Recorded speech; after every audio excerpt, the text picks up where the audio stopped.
Indian വംശജയായ American യുവതി കുടുംബശ്രീയുടെ പ്രവർത്തനം പഠിക്കാനാണ് കേരളത്തിലെത്തുന്നത്. യുവതിയെ കുടുംബശ്രീ മിഷനിലെ പ്രോഗ്രാം ഓഫീസർ ലൈംഗികമായി പീഡിപ്പിച്ചെന്നാണ് പരാതി. യുവതി ഇന്ത്യയിൽ നിന്ന് പോയതിനു ശേഷമാണ് ഇമെയിൽ വഴി പരാതി അയക്കുന്നത്. പരാതി കിട്ടിയെന്ന് സ്ഥിരീകരിക്കാൻ എക്സിക്യൂട്ടീവ് ഡയറക്ടർ വത്സലകുമാരി ഇനിയും തയ്യാറായിട്ടില്ല.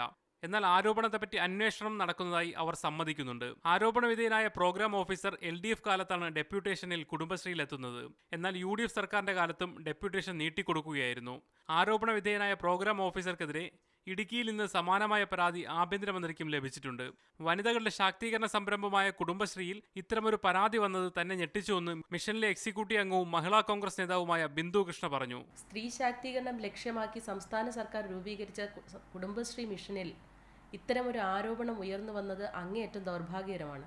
ഞങ്ങളെപ്പോലുള്ളവർ ഇത് അങ്ങേയറ്റം ഞെട്ടിച്ചിരിക്കുകയാണ്. നിശ്ചയമായും ഈ കാര്യത്തിൽ വളരെ കൃത്യമായ അന്വേഷണം ആവശ്യമാണ്. സംഭവത്തിൽ ഇടപെടണമെന്നാവശ്യപ്പെട്ട് മറ്റൊരു കോൺഗ്രസ് വനിതാ നേതാവ് ലതിക